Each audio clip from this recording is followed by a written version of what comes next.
I was part of a wonderful family, my parents, of course, and my brother and sister and grandparents. So extremely happy boy I was, and I had always the support of my family and friends, and consider myself very fortunate.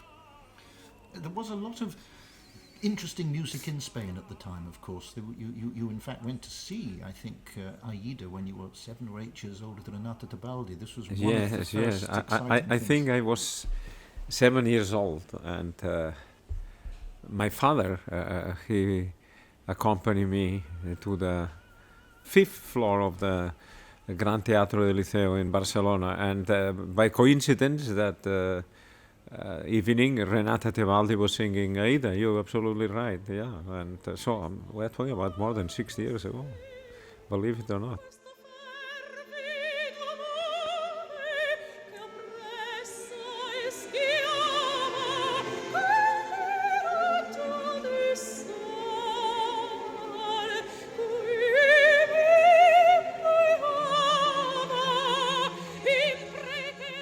And that was a very important inspiration, but there was something else, of course, that inspired you to become a singer as well. Well, yes, it was this movie about the life of Enrico Caruso, featuring Mario Lanza, the American tenor. He had a very special voice, very charismatic personality, and well, together with the life of Caruso, I was a young boy when I have seen this movie, and this personality of Lanza that came across very powerfully. I had a certain, well, I thought, well, it woke up in me a certain instinct for music and for singing. This is true. That the movie was important, an inspiration, as they used to say. And then two very important teachers, and I think they were two very different. It's very interesting. Great artists have nearly always had great artists, two teachers, and they've nearly always been very different. Yeah, well, my very first voice teacher I had was Maestro Puig. He was a very quiet man. He had a good experience. He was a good musician himself. I'm very grateful to him, and we had a great collaboration. I mean, he was extremely helpful, as I said.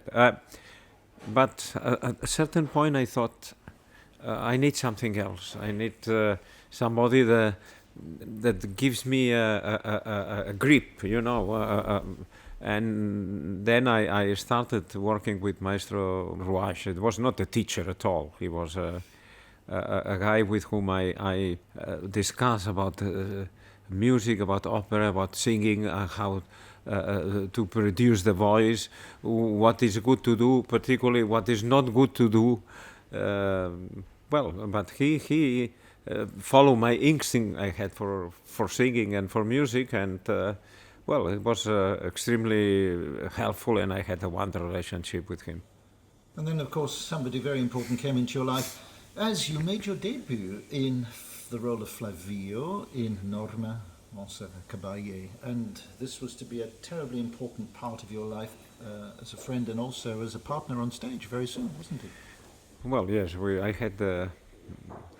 I was fortunate enough with sing with Montserrat in my professional debut, but then with years I think that we sang together in I don't know how many different opera productions around the world. I don't know in how many recordings and television programs, and so it was for me it was always a wonderful treat to sing with Montserrat, and besides, as you said, besides our professional relationship, it was a really very close friendship relation that made me very happy.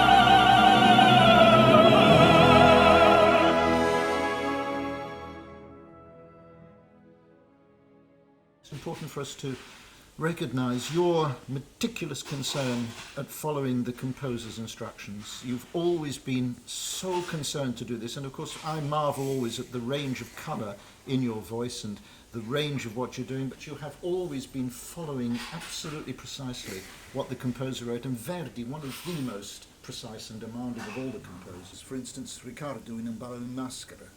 Well, no doubt. But I think you agree with me if I say that opera would not be the same without Verdi.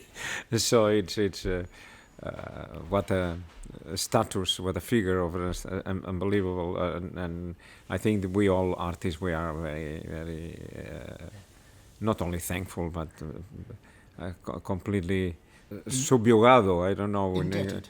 Exactly. About his compositions and his talent.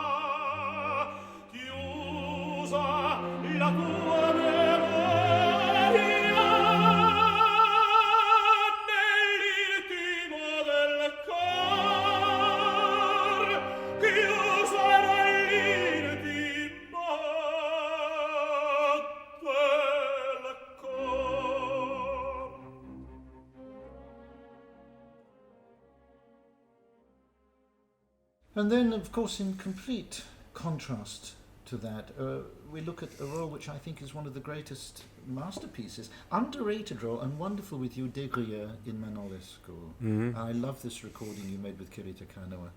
And often I think not understood how very difficult that role is to sing.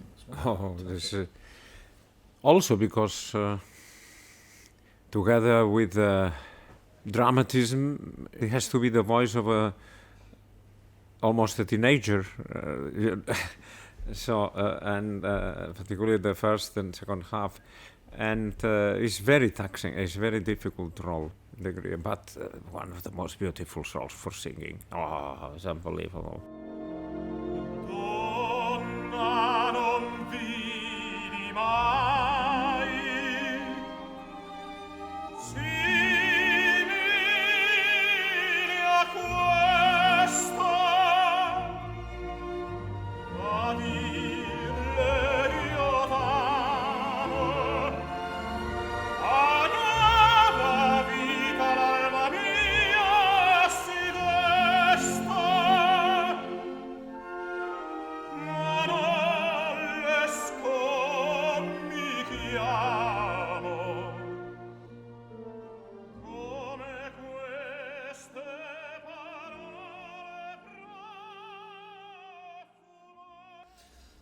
Well, I remember so well the time,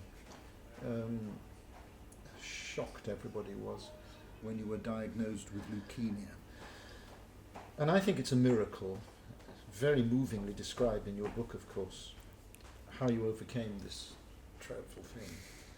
And how it led, of course, to this wonderful, extraordinary foundation.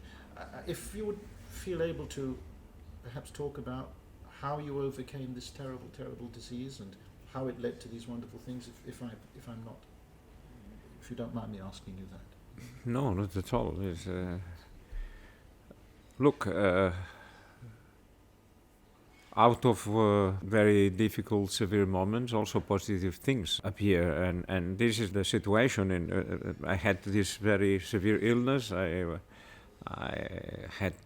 been fortunate enough that I beat the disease. I won the battle, and then because during this time that I was ill, I received so many messages and proofs of support and comfort and affection from people all over that I thought that I have to try to pay back this debt to these people, and also, of course, needless to say, to science, to medicine as well.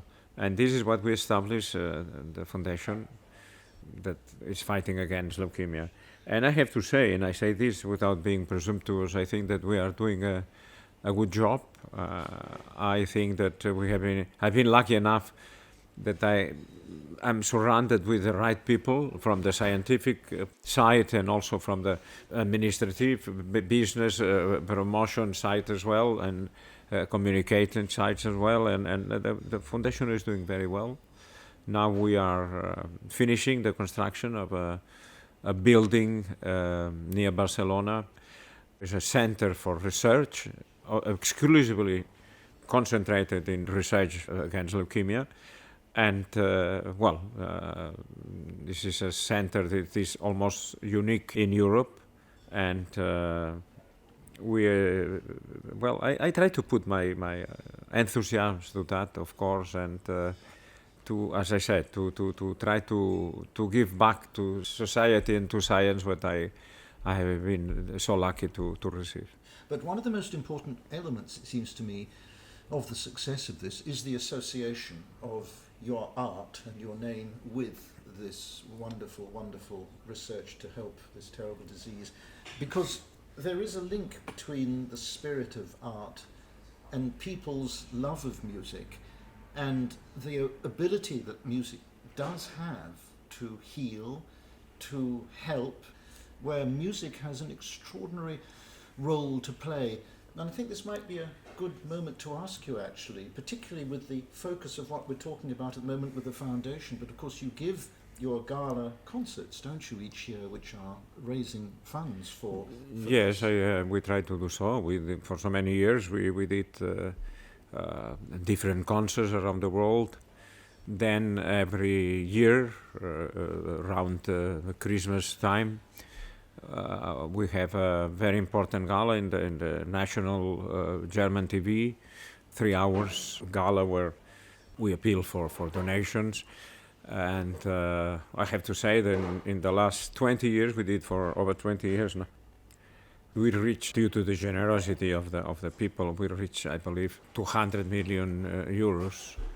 So I think we have to be very, very grateful. And this amount of money allowed us to be involved in wonderful projects and programs to try to beat the disease. It's marvellous. And the relationship with music in this, of course, if I may again come back to this, I believe I'm right in saying that, in fact, when you were very, perhaps at the worst state in this awful period, that you listened to the music of Rachmaninoff. Yes.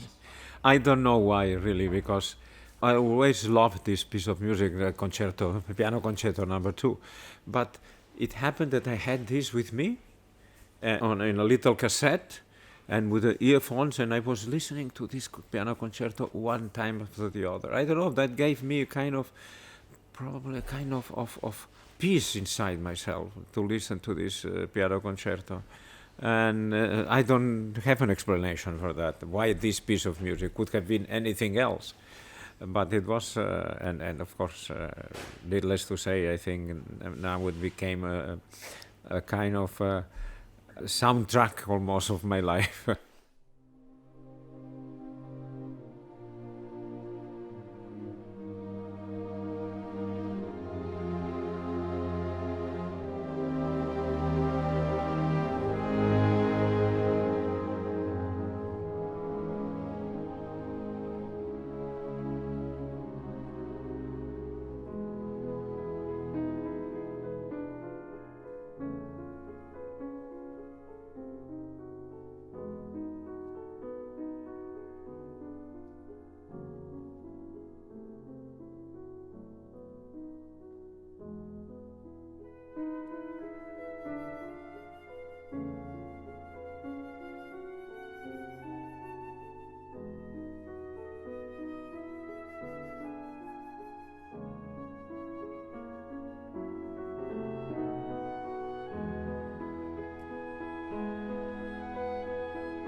Well, one of the most important, of course, elements to come out of all this was the famous Three Tenors concert, which, of course, was designed initially, and still is, I suppose, to take the foundation and donate money to it.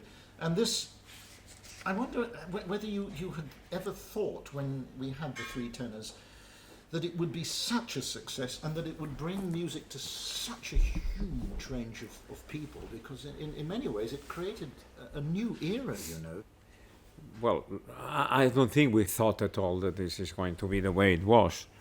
We wanted to celebrate. Someone asked, why don't we do for the Italy World Cup soccer a marathon concert with the best singers in the world and this and that? And then I said, look, why don't we do something different? Why don't we put the three of us together?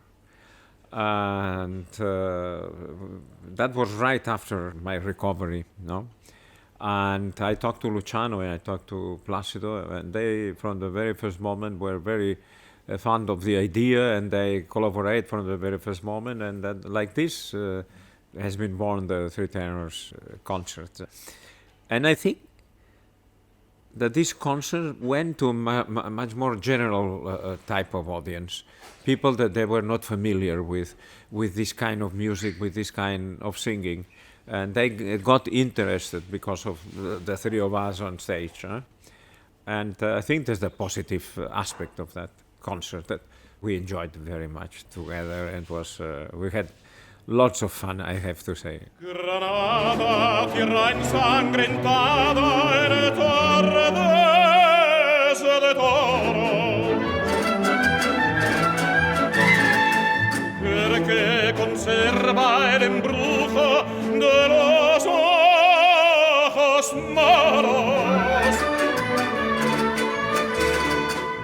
Sueño rebelde gitana, cubierta de flores, y beso tu boca de grana, jugosa manzana que me habla de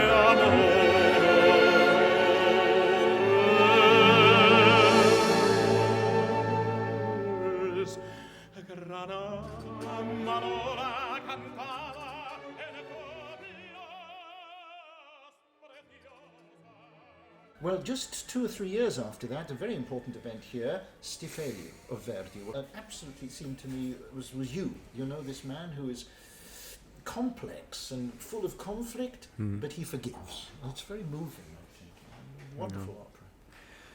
Well, and it's a great role to sing and to play, for sure. And I was proud that I was able to do it at the Royal Opera House, because it's a house that is very much in my heart, you know. I've been doing so many great things here, and great things in the sense of great productions and great operas with great colleagues and conductors, so it was a wonderful opportunity for me to sing it at Covent Garden. vidi dovunque gemere, oppressa la virtude, vegliardi vidi e giovani, del vizio in schiavitude, vinto dall'oro il merito, delusa la giustizia, e in mare di nequizia vagar l'umanità, vagar l'umanità.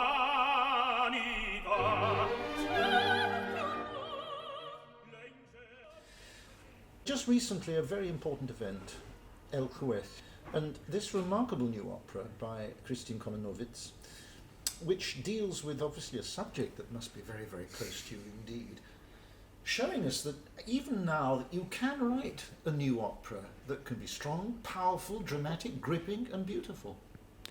I think Christian was doing a wonderful job, a great score, and it's a kind of music that comes across in a wonderful way, and he catch all the dramatic aspects of the situation at that time in Spain with the lost children, etc. A subject that has been done recently quite often. Even it's a wonderful British movie or English movie called Philomena. And so this is for sure a subject, as I said, that has been often around.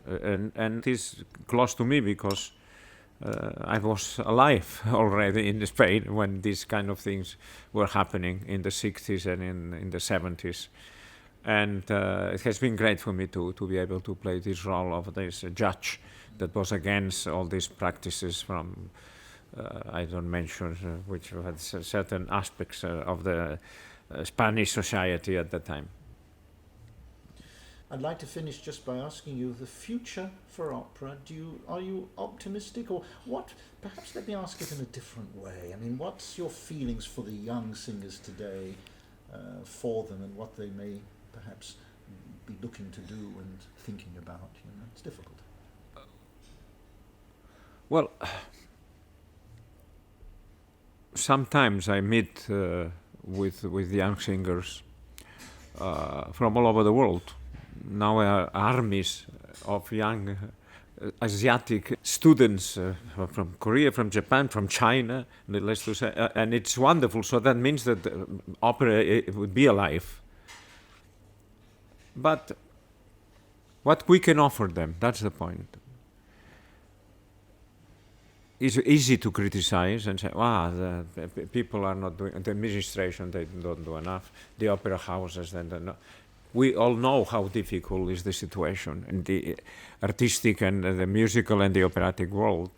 But what it makes me be optimistic is the number of wonderful young students, most of them, or many of them, really talented. And me particularly, when I have the possibility to work with them for a while, not very often, but now and then, and I see that they are eager to receive any suggestion, any little advice. That, of course, makes me be very optimistic. And you're a very happy family man with grandchildren. Oh, yes. 5 of them. I have 3 from my daughter, 2 boys and 1 girl, and 2 girls from my son Albert. Yeah, I'm very, very happy, very fortunate.